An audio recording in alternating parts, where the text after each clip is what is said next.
Implements की बात करेंगे। इम्प्लीमेंट होते हैं औजार, कौन कौन से औजार जो है एग्रीकल्चर के टाइम पे किसानों को चाहिए होते हैं और कैसे वो काम करते हैं। तो एग्रीकल्चरल इम्प्लीमेंट या एग्रीकल्चर इम्प्लीमेंट्स होते हैं टूल्स। तो they are those tools that help in agriculture, किसान को जो खेती बाड़ी में मदद करते हैं। जैसे आपको पता है प्लो है जिसको हल बोलते हैं, खोदने की मशीन होगी, ठीक है, या सोइंग की मशीन होगी, they all are the part of, ठीक है, दीज इम्प्लीमेंट्स। आप इनके बारे में अगर देखें तो ये देखिए दो एग्जांपल्स आपके पास है, ठीक है, इम्प्लीमेंट्स या टूल्स के। एक तो प्लो है जिसको आप हल बोलते हो, ठीक है, जिन किसान के पास कम खेत होते हैं और जो खुद बैल आगे लगा के और पीछे उस हल को पकड़ के खेत की खुदाई खुद करते हैं, उनको क्या कहते हैं, ठीक है, दैट इज प्लोइंग। और ये मशीन से जो टेक्निकली आजकल एडवांस मशीन्स आ गई है, जिनके खेत बहुत बड़े बड़े होते हैं, बड़े किसान वो इस तरीके से अपनी खेती बाड़ी करते हैं, तो इनको क्या बोलते हैं, कंबाइंस बोलते हैं। ये सारे काम कर सकती है, ये खेत में जो है वो जुताई भी कर देगी, उसके बाद जो है कटाई भी कर देगी और ग्रेन्स को भी सेपरेट कर देगी। तो they are hitech machines, actually sophisticated machines होती है। प्लो क्या होता है, प्लो जो है उसमें एक वुड होता है, एक लकड़ी का बड़ा लंबा सा जो है वो कह लीजिए लॉग लगा होता है, और नीचे की तरफ उसमें एल टाइप में जो है एक आप कह सकते हो एक मेटल का पॉइंटेड हिस्सा लगा होता है जो जमीन के अंदर घुसता है और मिट्टी को खोदता है।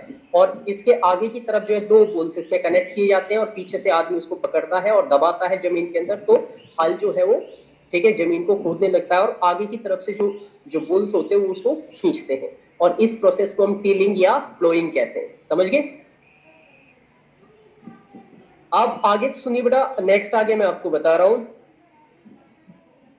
It contain strong iron strip, इसमें एक लोहे की स्ट्रिप, ये देखिए ये डायग्राम दिखा रखा है यहाँ पे, ये जो सर्कल जिसमें किया गया है, ठीक है, वो क्या है, वो एक फ्लो की आयरन स्ट्रिप है, ऑलराइट। और इसको क्या कहा जाता है, इसको कहा जाता है फ्लो शेयर। क्या कहते हैं, फ्लो शेयर। और एक लॉन्ग वुड, एक लंबा सा लकड़ी इसमें होती है, आगे की तरफ इस तरीके से जो यहाँ पे दिखा रखी है, अगर आप इसमें देखोगे ये वाली, ठीक है, इसको फ्लो शाफ्ट कहते हैं, ठीक है। और ये दोनों आगे जो है और वुडन प्लैंक से जुड़े होते हैं, और वो दोनों के दोनों जो वुडन प्लैंक का जो दोनों एंड होते हैं, ठीक है, ये दो बुल्स के नेक रीजन पे फिट किए जाते हैं, और फिर जैसे वो बुल्स आगे चलते हैं वो प्लो को खींचते हैं, और वो प्लो एल टाइप में होता है, तो जमीन में धंस के वो मिट्टी को क्या करता है, ठीक है, ढीला करता है, लूज करता है, और इसी को प्लोइंग कहा जाता है। ओके, उसके बाद आता है हो, ये भी एक तरीके की मशीन है, इसमें एक लॉन्ग जो है वुडन रोड लगी होती है, ये वाली, लुक एट हियर, ये डायग्राम है इसका, ऑलराइट। और एक स्ट्रॉन्ग ब्रॉड प्लेट होती है जो आयरन की होती है, नीचे की तरफ ये आयरन की प्लेट लगी होती है ऐसे करके, ठीक है, जो इसके एक एंड में फिक्स होती है। एंड जैसे ही हम इस ये एक ब्लेड की तरह होता है, तो जैसे ही एनिमल्स या बैलों के कंधे पे इन्हें लगाया जाता है और पुल किया जाता है, तो ये भी जो है क्या करते हैं, ये भी वही काम करते हैं जो प्लो करता है, लेकिन ये थोड़ा और टेक्निकली बेहतर टूल होता है, ठीक है, थोड़ा इंप्रूव होता है। और इसका इस्तेमाल ज्यादातर वीडिंग के लिए किया जाता है, सॉइल को लूज करके, और वीड्स होते हैं अनवांटेड प्लांट जो उग जाते हैं खेतों में, उनको निकालने के लिए किया जाता है। ओके, अब आगे देखिए कल्टीवेटर, नेक्स्ट टॉपिक हमारे पास क्या है, कल्टीवेटर। कि when plough is attached to the tractor it is called as cultivator.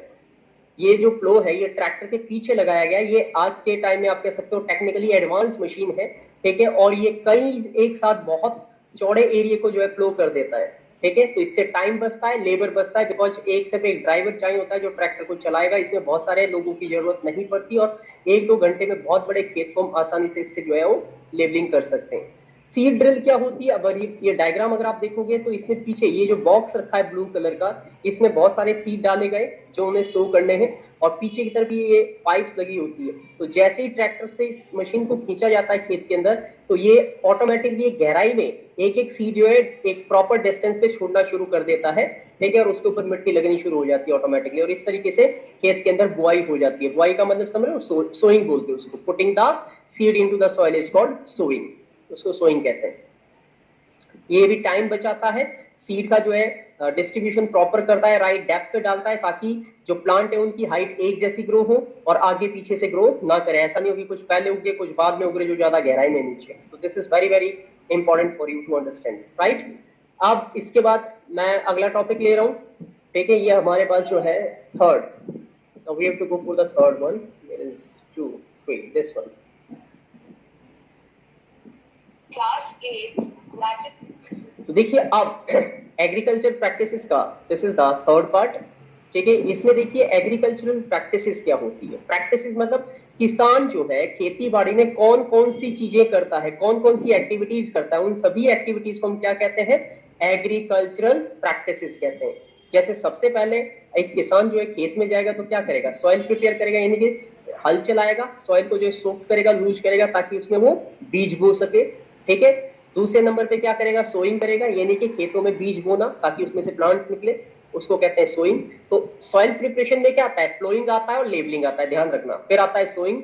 उसके बाद है जब सोइंग हो जाती है और छोटे छोटे प्लांट खेतों में उगने लगते हैं तो क्या अप्लाई किए जाते हैं, मैन्योर और फर्टिलाइजर, यानी कि खाद डाली जाती है खेतों में, ताकि वो पौधे, वो उनकी जो फसल है वो बहुत अच्छे तरीके से क्या हो, ग्रो हो सको। ठीक है। फिर उसके बाद नेक्स्ट स्टेप क्या होता है, इरिगेशन होता है। इरिगेशन होता है सिंचाई करना, पौधों को पानी देना, खेतों में पानी देते हैं, उसको कहते हैं इरिगेशन।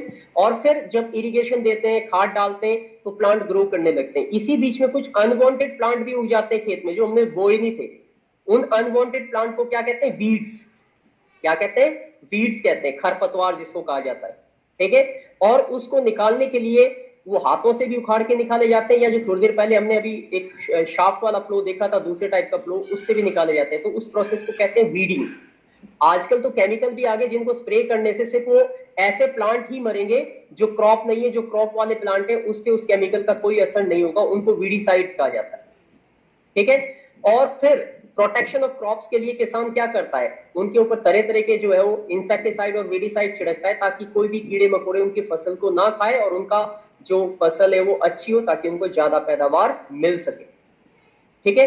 अब सबसे पहले एक एक करके जो 8 या 9 प्रैक्टिसेस मैंने आपको बताई, इनको एक एक करके डिटेल में हमने पढ़ना है। सबसे पहले आता है प्रिपरेशन ऑफ सॉइल। इसमें अगर देखें तो फ्लोइंग, लेवलिंग एंड मैन्यूरिंग, 3 चीजें आएगी। Ploughing, levelling and manuring. Ploughing जैसे किसान देख रहे हो खेत में हल चला रहा है तो फ्लोइंग हो रही है। उसके बाद एक फट्टा सा लगाया जाता है और उस मिट्टी को लेवल किया जाता है, उसको कहते हैं लेवलिंग। और उसके बाद मैन्यूरिंग का मतलब है इसके अंदर हल्की फुल्का गोबर या खाद या मैन्योर वगैरह डाले जाते हैं। तो ये पहला लेवल हो गया, इसे कहते हैं सॉइल प्रिपरेशन, यानी कि सॉइल को फसल उगाने के लिए तैयार किया जा रहा है। तो प्लोइंग जो है वो एक प्रोसेस होती है जिसमें loosening and turning of the soil, यानी कि लूजनिंग का मतलब है सॉइल खोदी जाती है तो नीचे की सॉइल, ऊपर की सॉइल नीचे चली जाती है और नीचे की ऊपर आ जाती है, उसी को टर्निंग ऑफ सॉइल भी कहा जाता है या लूजनिंग ऑफ सॉइल कहा जाता है। तो ये प्लोइंग की डेफिनेशन है आपकी। ओके। उसके बाद आगे देखते हैं बेटा। आगे अगर मैं आपको बताऊं तो एडवांटेज ऑफ फ्लोइंग, ये क्वेश्चन अक्सर ऐसे ही आता है, what is ploughing and what are the advantages of ploughing, कि फ्लोइंग होती क्या है और इसके क्या एडवांटेज है, क्या फायदे हैं। तो ध्यान दीजिएगा, सबसे पहले एडवांटेज में आपने लिखा है, इन्होंने लिखा है मेक रूट्स पेनिट्रेट डीपर। अब जब सॉइल सॉफ्ट होगी तो जब पौधा उसमें उगेगा तो उस पौधे के रूट सॉइल में अच्छे से नीचे तक जाएंगे, उनको अच्छा पानी और मिनरल्स वहां से मिलेगा। एरेट रूट्स, सॉइल लूज करने से उसमें एयर एंटर करेगी जिससे रूट्स को एयर मिलेगी और वो ब्रीथ कर पाएंगे ताकि उनकी ग्रोथ और अच्छी हो। तो ये 2 पॉइंट हमारे पास क्या है, ये एडवांटेज या कह लीजिए यूजेस होते हैं सॉइल को लूज करने से।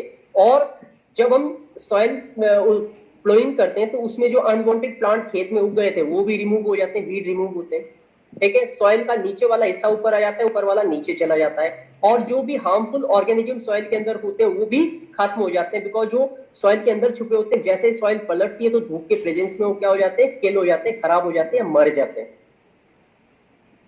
लेबलिंग क्या होता है, लेबलिंग का मतलब है कि जब एक बार हल चला दिया उसके बाद मिट्टी के बड़े बड़े हिस्से, टुकड़े, कई बार लम्स जिनको बोलते हैं, ठीक है, वो ऊपर इकट्ठे हो जाते हैं। तो उनको समतल करने के लिए, सॉइल को लेबल करने के लिए उसके ऊपर एक प्लेन जो है वो आप कह सकते हो वुडन प्लैंक यूज किया जाता है, और उसको उसके ऊपर 1-2 आदमी खड़े हो जाते हैं और बैल उसे खींचते हैं, तो सॉइल क्या हो जाती है, लेबल हो जाती है, वापस बराबर हो जाती है। ठीक है। और उसके बाद ठीक है, प्रमोट द इरिगेशन। अब अगर हम पानी डालेंगे लेवल सॉइल के ऊपर तो हर जगह पे एक सा जाएगा, लेकिन अगर हमने सॉइल को लेबल नहीं किया तो पानी कहीं पे ज्यादा इकट्ठा हो जाएगा और कहीं पे कम, तो उससे प्रॉपर्ली इरिगेशन नहीं होगी। तो ये लेबलिंग के बेनिफिट्स हैं। मैन्योरिंग क्या होता है आप अच्छे से जानते हो, mixing soil with the manure. Manure आप कह सकते हो उसमें गोबर, वो भी मैन्योर है, खाद डालते वो भी मैन्योर है। तो वो मिट्टी में इसलिए डाला जाता है ताकि सॉइल की फर्टिलिटी पावर बढ़ सके और उसमें अच्छी क्रॉप ग्रो करे।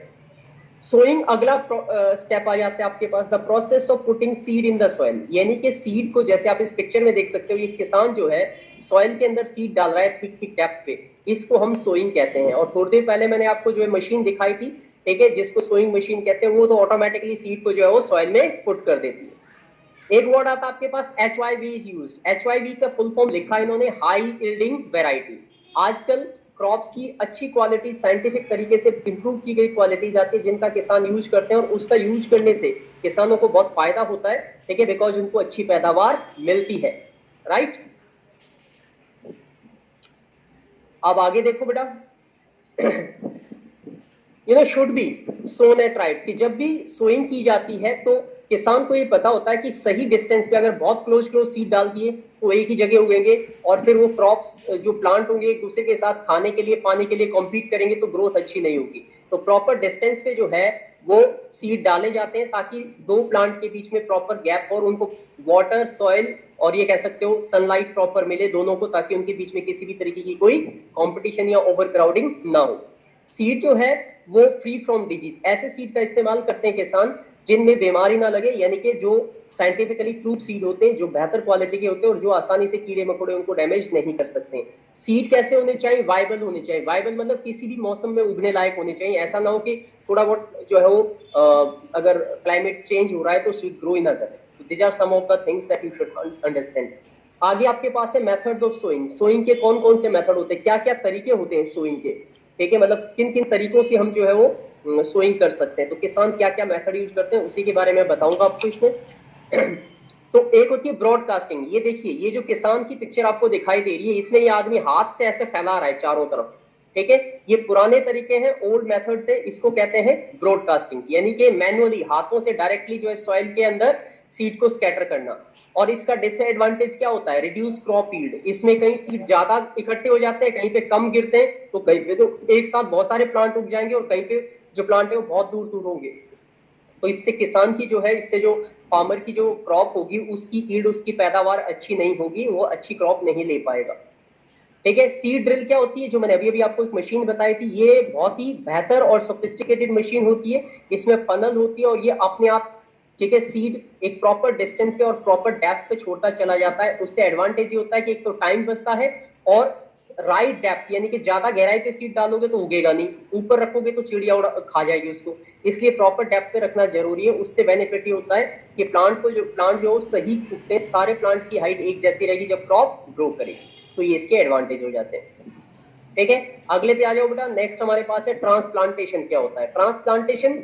इन this seed are first sown in nurseries and then are seedlings are transfer to main field. पहले सीड को हम नर्सरीज में सो करते हैं और उसके बाद जो है उनको वहां से निकाल के कहां पे ले जाया जाता है? मेन खेत में। और ऐसा क्यों किया जाता है ट्रांसप्लांटेशन में? पहले क्यारियों में, नर्सरीज में क्यों लगाया जाता है? क्योंकि जब नर्सरी में सीड सो करेंगे उसमें जो प्लांट उगेंगे उसमें से कुछ प्लांट अच्छी क्वालिटी के होंगे, कुछ खराब उगेंगे। जो खराब है उनको छांट के अलग कर दिया जाता है और अच्छे वालों को चुन के ही मेन फील्ड में ले जाके लगाया जाता है। इसमें सबसे ट्रांसप्लांटेशन जिसकी सबसे ज्यादा की जाती है होती है पैडी। पैडी का मतलब होता है धान, चावल। चावल की जो खेती बाड़ी हो ऐसे की जाती है, पहले क्यारियों में, ठीक है, धान उगाया जाता है और वहां से उन प्लांट को फिर छांट के अच्छी क्वालिटी के प्लांट निकाल के मेन खेत में ले जाया जाता है। और ये आप यहाँ पे देख रहे हो, ये ट्रांसप्लांटेशन हो रहा है।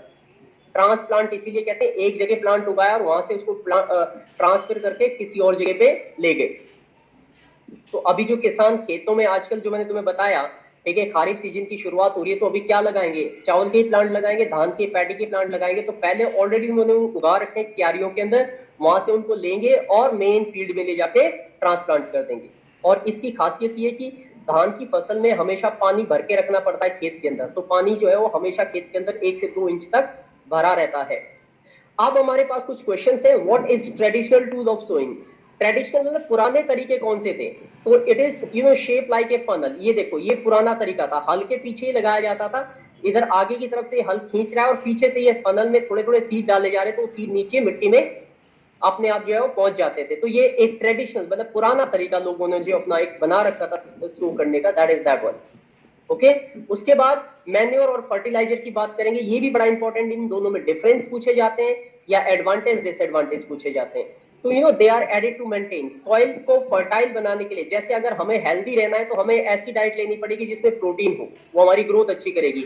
ऐसे ही मैन्योर और फर्टिलाइजर जो है वो डाइट होती है प्लांट के लिए, जो उनको प्रॉपर मात्रा में प्रोटीन की मात्रा और बाकी चीजें देती है, ताकि प्लांट जो है वो प्रॉपर ग्रो हो, उनकी अच्छे सीड्स हो, अच्छे फ्रूट्स हो, and that's why they are very very important for the plant. सबसे पहले मैन्योर की बात करें। मैन्योर को सीधा सिंपल वे में बोलूं तो ऑर्गेनिक सब्सटेंस। अब ऑर्गेनिक सब्सटेंस क्या होता है? घरों में जो हम एनिमल पालते हैं, गाय भैंस बकरी, उनका जो गोबर होता है, ठीक है, वो ऑर्गेनिक वेस्ट होता है, उसको ले जाके लोग अपने खेतों में डालते हैं और वो एक बहुत ही अच्छी, ठीक है,